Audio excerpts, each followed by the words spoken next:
Seperti itu. Lah kok protes sama Kiai Matutin, marah-marah seperti sama Kiai Matutin. Nah, ini kan kesongongan Kiai Qurtubi gitu. Ya. Malah justru Kiai Qurtubi itu yang songong cara saya. Ya. Terkait dengan para habaib. Dalam kurung Robito Halawi yang sampai hari ini belum bisa membuktikan ini nasabnya nyambung ke Rasulullah, baik secara kitab nasab maupun tes DNA. Menurut Kiai, kira-kira ini mengapa sampai hari ini para habaib Robito Halawi belum bisa menjawab? Apakah memang belum menemukan atau ada maksud lain? Ya sebenarnya begini.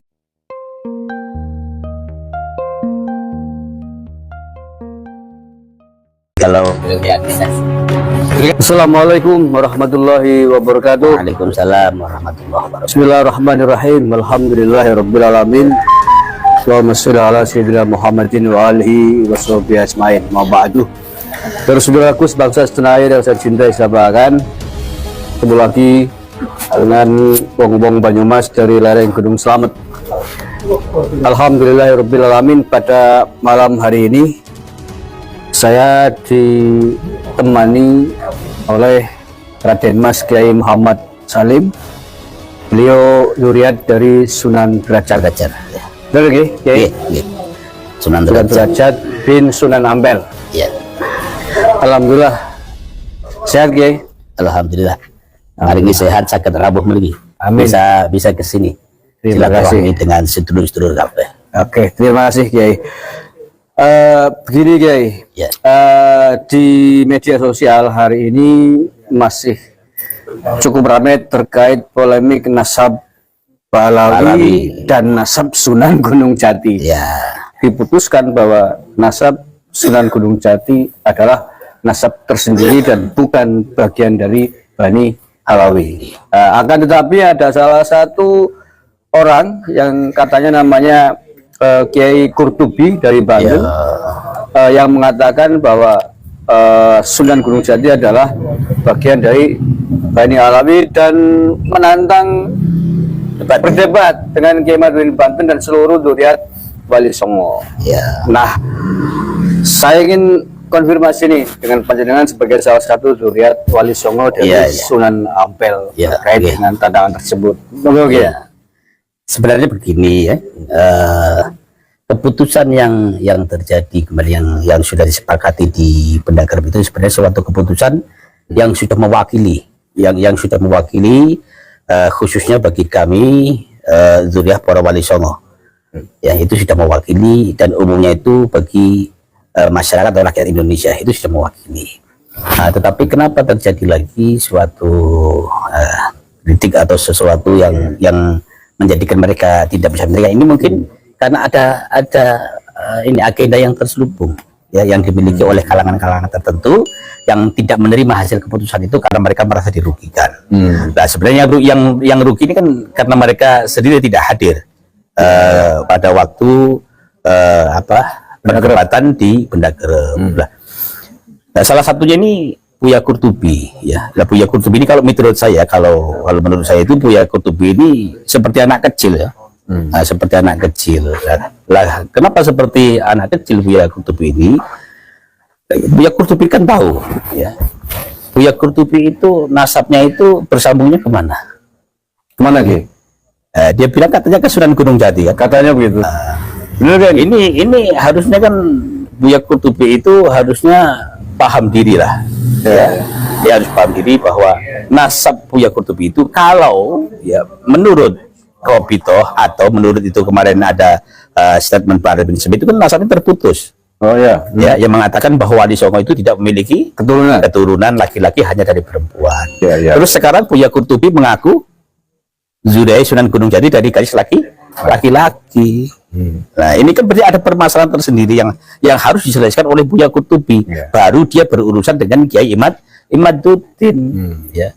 Nah, karena kalau Buya Qurtubi ngotot, sedangkan dia itu kan segrup dengan ya Balai Bani Halawi kan, segrup kan. Lah, ketika dia segrup, maka dia harus menerima konsekuensinya bahwa nasabnya itu terputus, tidak bersambung ke Sunan Gunung Gunung Jati. Kalau dia tidak bersambung dengan Sunan Gunung Jati, terus dia mengajak Kiai Maduddin, masalahnya apa? Kenapa dia tidak menerima? Oh, nasabnya sudah terputus kok. Kalau nasabnya sudah terputus kan sudah legowo. Sudah dibuang, masa diambil lagi. Nah, ini kan terus dia kok ijik-ijik ini, seketika tidak menerima dengan keputusan hasil musyawarah di Benda Kerep. Padahal hasil musyawarah di Benda Kerep itu bukan keputusan Kiai Maduddin, itu keputusan yang dimufakati ya berdasarkan banyaknya orang yang hadir yang berdebat di situ. Kabarnya Robito Alawiyah diundang waktu di Benda Kerep. Ya, tapi katanya memang diundang, tidak datang. Nggak Kita tidak tahu masalahnya apa kok tidak datang. Apa mungkin karena mereka tidak sanggup atau tidak memiliki keberanian untuk datang ke Benda Kerep, kita tidak tahu semua. Ya. Kita tahu-tahu juga ikut tidak terima. Ini seperti itu. Lah itu yang katanya tanggal berapa? 25, 26 apa yang dikatakan oleh Pak Qurtubi itu siapa penyelenggaranya dia? Apanya itu? Yang menyelenggarakan atau menginisiasi kabarnya siapa itu? Oh, itu dari Banten. Banten. Dari Banten itu. Ya kita juga tidak tahu kok Banten ingin mengadakan perdebatan kembali tentang hasil keputusan yang di Benda Kerep Cirebon itu. Iya. Ya. Jadi seperti ini penuh dengan ini kejanggalan-kejanggalan yang patut kita curigai sebenarnya. Ada apa sebenarnya seperti ini? Apalagi ini yang ngotot itu Buya Qurtubi ya. Bagi Buya Qurtubi. Dan sebagai informasi Kiai, barangkali Kiai mungkin belum tahu, syukur-syukur sudah tahu. Buya Qurtubi itu adalah hari ini ya. Iya. Ketua Umum DPP FPI Pusat. FPI yang sudah disulap namanya menjadi Front Persaudaraan Islam. Iya. Kalau FPI yang awal kan sudah dibubarkan oleh negara, Front Pembela Islam. Nah, ketika belum dibubarkan, dia itu ketua FPI Provinsi Banten. Provinsi Banten. Setelah berganti nama, Nulung Sumi Cerawung Cilacap. Iya benar. Nulung Sumi ganti kulitnya menjadi Front Persaudaraan Islam. Nah, dari jabatannya itu maka kalau saya bisa memahami bahwa ya wajar kalau mati-matian membela grupnya para habaib. Karena dia menjadi ketua umum yang melindungi para habaib yang di FPI ini. Ya, inilah yang menjadi kejanggalan bagi kita semua. Ada apa dengan Buya Qurtubi ini kan? Kalau dia sudah masuk dalam grupnya orang-orang tersebut, seharusnya kan dia bisa menerima konsekuensi dari keputusan Robitoh dan Pak Habib Smith bahwa Wali Songo tidak memiliki keturunan laki-laki. Berarti kan terputus. Dia harus menyadari. Kalau dia sudah kondisi seperti itu, menyadari nasabnya terputus, seharusnya dia tidak ada masalah dengan Kiai Maduddin. Iya, ngapain ya? Ngapain terus campur? Kok dia bisa ngotot itu? Ya. Qurtubi itu, Kiai Qurtubi bisa ngotot ingin berdekat dengan Kiai Maduddin. Terus masalahnya apa? Betul. Kan begitu. Kecuali ada agenda besar di balik ini semua. Mestinya hanya begini, hanya sayangnya Buya Qurtubi ini dia tidak mau terang-terangan. Ya, di belakangnya itu siapa? Kan seperti itu. Dia tetap mengatasnamakan tidak terima nasabnya Wali Songo Sunan Gunung Jati yang bersambung kepada Musa Al-Kadzim. Dia tetap menyambungkan ke Mbak Alawi. Padahal dia sendiri secara statement Pak Robito itu harusnya dia menyadari bahwa dia itu bukan turunan Sunan Gunung Jati dan nasabnya terputus. Nah, tapi dia ingin ngajak berdebat seolah-olah dia tidak terima nasab leluhurnya itu dibelokkan ke Al-Kadzim. Iya, betul. Ini kan terjadi suatu kejanggalan yang tidak masuk akal ya. Mestinya mungkin ya Kiai, lebih bagus dia mencari dalil untuk membuktikan bahwa bahwa Imam Ubaidillah itu tersambung dengan Rasulullah. Itu sebagian ya. Sebagai bagian dari afiliasi kepentingannya para habaib lah. Ya, gitu. Karena FPI kan begitu. Jadi begini, kalau Kiai Qurtubi itu mau menantang debat Kiai Maduddin, seharusnya dia itu menyanggah dulu dengan Robito Alawiyah dan Bahar Smith itu untuk apa? Masalah ketersambungan nasabnya Wali Songo sampai ke Kiai Qurtubi. Baru kalau Kiai Qurtubi ini dengan Robito itu sudah selesai dan Robito itu mengakui Kiai Qurtubi itu nasabnya bersambung sampai Sunan Gunung Jati, baru boleh dia tidak terima dengan keputusan Pendakar bukan keputusan Kiai Maduddin, keputusan Pendakar yang seharusnya pun dia protesnya ke Pendakar, bukan protes ke Kiai Maduddin. Itu harus, maka di sini terjadi suatu kejanggalan. Maka saya katakan loh, Kiai Qurtubi kok seperti anak kecil loh, gak iso mikir. Ya. Tunduk, berani namun keluar gimana? Loh, dia tidak punya kepentingan, nasab Sunan Gunung Jati mau bersambung ke Ubaidillah atau bersambung kepada Musa al-Khadim, tidak ada kepentingan nih, karena dia ya secara konsekuensinya terputus nasabnya dengan Sunan Gunung Jati. Kalau mau ngajak debat Kiai Maduddin, harusnya dia perbaiki dulu nasabnya, agar benar-benar nasabnya itu tersambung dan diakui oleh Robitoh serta diakui oleh Bahar Smith. Nasabnya terputus lah, mau debat sama Kiai Maduddin. Nah, Kiai Maduddin melayani apa nih? Kiai Maduddin itu mau melayani kalau benar-benar nasabnya tersambung. Nasabnya kan tidak tersambung, dilayani apanya itu? Betul. Kan ngoten. Ya. Maka ini menjadi kejanggalan. Nah, terkait dengan itu, sebagai sama Durya Wali Songo, mungkin panjenengan punya masukan atau saran apa dengan sesama Durya Wali Songo yang lain, khususnya Durya Sunan Gunung Jati, Kiai Maduddin Sais. Menurut dengan ajakannya Qurtubi ini, kira-kira menurut Kiai sebaiknya gimana? Kalau menurut saya itu tidak usah dilayani lah. Ya, orang tidak jelas itu tidak usah dilayani. Karena kan kita tahu rupanya ini Kiai Qurtubi ini kan orang FPI, bahkan dia dari pembesar FPI. Itu saja intinya. Ketua umumnya kan. Jadi kalau menurut saya ini sudah keluar dari jalurnya saja. Ada agenda-agenda yang lain yang terselubung dari permasalahan nasab ini, karena nasabnya tidak bersambung sampai Sunan Gunung. Jadi kan objektivitasnya kita ragukan. Oh iya, sangat kita ragukan. Karena ketua umum kita ragukan itu. FPI artinya kan dari statementnya itu di videonya itu kalau kita simak itu kan sudah vonis bahwa Kiai CS sebagai orang-orang kelompok yang songong, maksudnya sampai gitu, sekasar itu, membelokkan nasab. Artinya kan sudah menjustis, membuat kesimpulan. Sebenarnya kalau konteksnya diskusi ilmiah kan mestinya harus terbuka dulu, bukan mencari. Ini kan jadi lucu ya. Jadi kan lucu loh. Ya, membelokkan nasab itu siapa? Terus apa kepentingannya Kiai Maduddin, Kiai Qurtubi seperti itu? Dia tidak tersambung nasabnya sampai Sunan Gunung Jati kok. Betul. Kalau dia nasabnya benar-benar tersambung sampai Sunan Gunung Jati, bolehlah dia tidak terima, kan? Mungkin dia tidak terima ini nasab kakek leluhur saya kok bisa dirubah-rubah gini. Mungkin boleh. Tapi kan nasabnya tidak bersambung. Orang kata Robito nasabnya terputus kok, kata Bahar Smith itu. Bahar Smith katakan ini dari Robito. Kan aneh, orang nasabnya terputus, tidak ada kaitannya dengan Sunan Gunung Jati, lah kok tidak terima, kan aneh. Seharusnya tidak terima itu kan pihak-pihak yang memang ada hubungannya dengan Sunan Gunung Jati atau dengan yang lainnya, itu seperti itu. Saya sudah, kalau berbicara Sunan Gunung Jati, berarti kan berbicara Syekh Maulana Jumatil Kubro, ya kan? Lah Syekh Maulana Jumatil Kubro ini bukan leluhurnya Sunan Gunung Jati saja. Lah Syekh Maulana Jumatil Kubro ini juga leluhurnya Sunan Ampel, Sunan Derajat. Lah seharusnya yang tidak terima itu Sunan Derajat. Ya, dari itu dia Sunan Derajat. Tapi kita sebagai Sunan Derajat menerima karena ini adalah hak, hak penerusan sejarah. Dari mana kita ketahui? Dari bapaknya Sunan Ampel sendiri yang bernama Syekh Ibrahim Asamar Kondi. Lah maka kuncinya kan di sini, Syekh Ibrahim Asamar Kondi atau Asmoro Kondi. Lah kuncinya itu di Samarkandia ini. Nah, maka dari Samarkand inilah nanti akan dicari kajian-kajian tentang sejarahnya Syekh Ibrahim. Itu seperti itu. Nah, yang tidak terima orang tidak punya kaitannya kok terima, itu saja kuncinya di sini.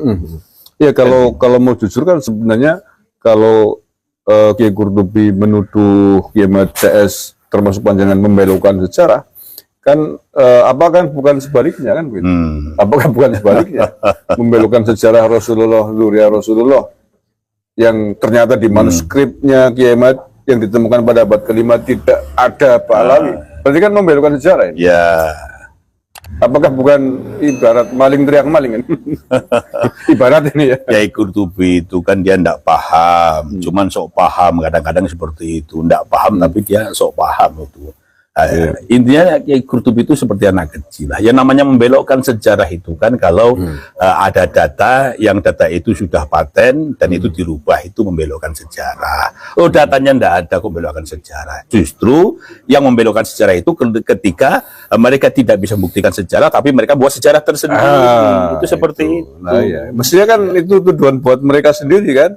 Faktanya sampai hari ini mereka belum bisa membuktikan. Nah, ketika Kiai Qurtubi mengatakan Kiai Imad CS itu songong, itu kan kebodohan tersendiri ya, kejahilan tersendiri yang memutuskan keputusan ketidaktersambungan nasab Sunan Gunung Jati ke Ba'alawi, ke Ubaidillah, itu adalah hasil mufakat keputusan ya, dari perdebatan yang ada di Cirebon. Seperti itu. Seharusnya protesnya jangan sama ke Kiai Imaduddin. Seperti itu. Lah kok protes sama Kiai Imaduddin, marah-marah seperti sama Kiai Imaduddin. Nah, ini kan kesongongan Kiai Qurtubi gitu. Ya. Malah justru Kiai Qurtubi itu yang songong cara saya. Ya bukan. Ya enggak tahu masalahnya. Kentang Kipule gak ngerti Kiai Qurtubi. Ya mungkin karena merasa sebagai ketua FPI mungkin.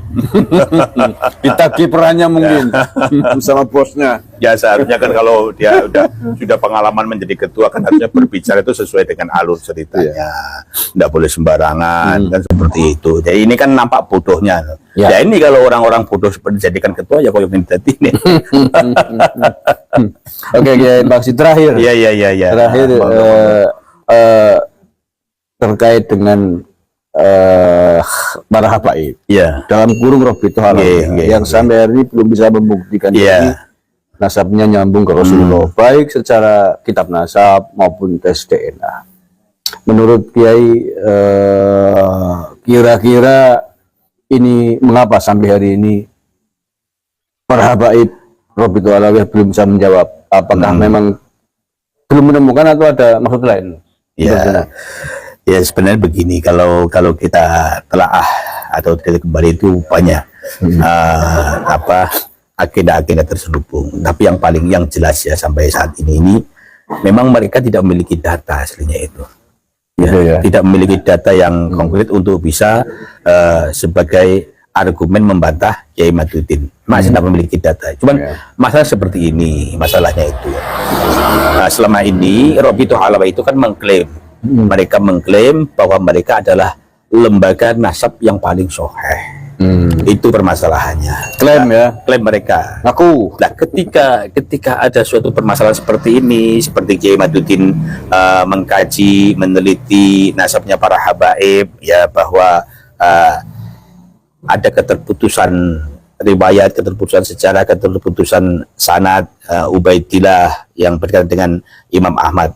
Nah, ini mereka Robitul Alawiah ini tidak bisa menjawab kajian ilmiahnya Kiai Imaduddin. Justru mereka ketika mengeluarkan data itu data-data yang bukan data primer, itu data-data yang abad kesekian, yang berbeda jauh dengan pokok permasalahan yaitu Ubaidillah putra Imam Ahmad. Itu seperti itu. Nah, ini menunjukkan bahwa ternyata selama ini mereka yang mengaku lembaga nasab paling sahih hanya pengklaiman saja, ya. Nah, nyatanya apa? Nyatanya mereka tidak memiliki data, tidak memiliki sumber-sumber data dalil yang mereka gunakan untuk menjawab Kiai Imaduddin, dan ini menunjukkan berarti lembaga nasab Robitul Alawiah ini ada kedustaan dan pembohongan publik lah. Tadi terakhir ini paling terakhir. Paling terakhir bahwa kita semuanya kan terhubung secara ideologis dengan Nahdlatul Ulama. Tapi faktanya sampai hari ini pun kita belum mendengar bahwa Nahdlatul Ulama